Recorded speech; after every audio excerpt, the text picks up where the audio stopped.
Welcome back to the Kyle Olson Show.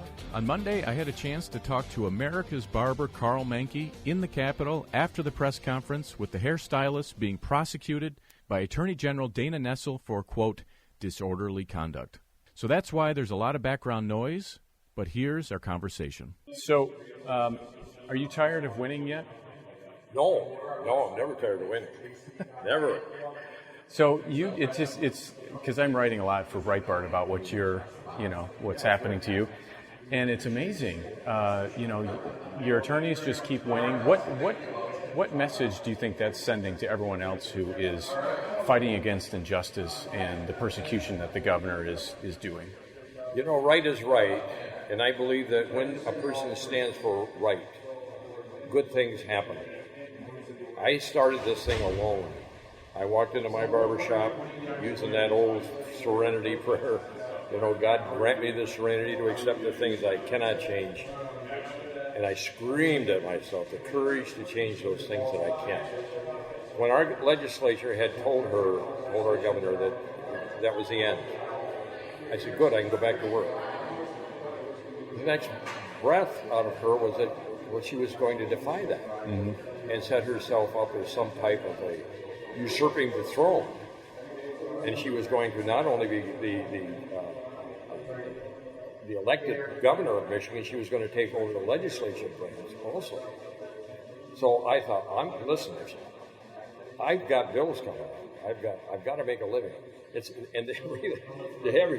When I heard that I was unessential, I'm thinking, not every one of my creditors believe I'm essential.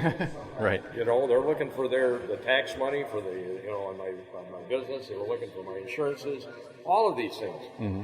And I walked into that barber shop alone. And the first day I was there, everything went smooth. I thought, okay, maybe this isn't going to be bad. The next day I walked in, and within an hour, there's a big sheriff guy standing there. I know him. I thought, oh boy, it's over.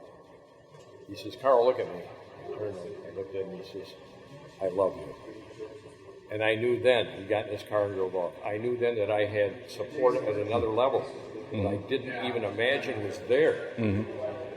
And it kind of grew from there. Each one of these was a little bit more and a little bit more. And the encouragement kept coming to the point where I was getting 500 phone calls a day on my phone at my business. I had to have somebody, no sooner would they hang it up and there'd be another phone, hang it up, another phone. All over the world. So for months now, it's been sort of a meeting focal point for freedom and for people to come in and encourage me. Well, I talked to someone recently who has friends in Hong Kong, and she told me that you're a hero to the protesters in Hong Kong.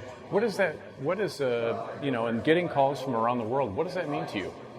It means to me, I obviously have been given some type of a gift that I'm not really aware of. Mm-hmm. I mean, I'm 77. I got one foot in the grave and the other on a banana peel, I'm an author, and I wrote my first novel in 2012, and I've written 10 of them since. And someone asked me at one time, well, why did you wait so late in life? I said, why am I going somewhere? I have no idea until I hear it. I'm 77. So whatever it is, I don't know what it is, but I know that it's evidently been effective, and it has encouraged so many other people, who have lost courage and don't think that there's it's kind of a silent majority type of a thing.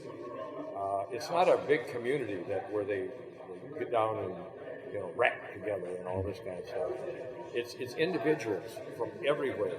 Oh, I'm so glad. I'm so happy. You said what I just wanted to say. You've been able to put words to what I feel. And so this is what it's been like. It's like Moses, I don't know when I'm picked, but, this kind of stuff. I just as soon be at my shop and doing what I do. That was the whole idea. I just wanted to make my living, write my books, just be what I've always been and what I've always done. What's your message to the 7 women who are being prosecuted by the Attorney General's office and others who just want to make a living? They're not trying to bother anybody. They're not trying to make anybody sick. They want to do their jobs safely. What's your message to them? Take heart. Today, we don't have the Pony Express. We have the internet. And the internet will reach out to those people who will support you. One of the things that this administration and all governments really hope is they can break you financially, because they have funds that just continually go on, and the individual, you have to have a slush fund with a pretty good sizable amount of cash in that thing, right, to get good attorneys to support you in this thing. Right. So you still have the two two outstanding misdemeanors, correct? I think all that's gone away. It's all gone away. Okay. Yeah, that's all gone away. Everything is. So you're just back to work, and there was 2 misdemeanors. I think it's back to the prosecutor's the original tickets. Right. Mm-hmm. As to whether he wants to, swing in the wind alone, or what he's going to do, we'll see. Right. Whatever he wants to do. Great. Well, it certainly is fun to cover you. Yeah. I know that it's probably not fun to be covered. But listen, I don't mind. I believe in everybody's constitutional rights. I've taken every single request, whether it be I got a guy from the New Yorker. I'm interested to see what he's going to do. Mm-hmm. He hung around my shop for 2 weeks. I said, "You better be kind. You better be kind." And I think he probably will be in his own way. Sure. But that's our constitutional rights. He can write whatever he wants. Yeah, the question was, did you just do this for publicity? Did you just do this to sell your books? Did you just do this? Well, the byproduct of this is that happened. Sure. But it wasn't the intent. Right. That was the byproduct of all this. So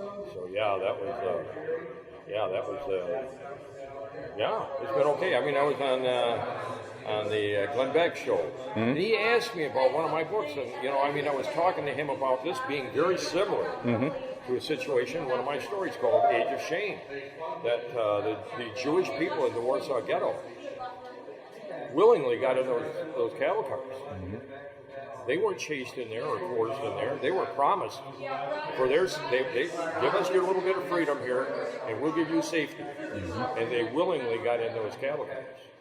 Well, I won't get into a cattle car. Anyway, I mentioned that he says, "Well, what's your website now?" I told him KarlManke.com, and before I knew it, I had sold out of Age of Shame. Well, I had to reorder, and that's okay. That was the byproduct of all that. Yeah. My intent.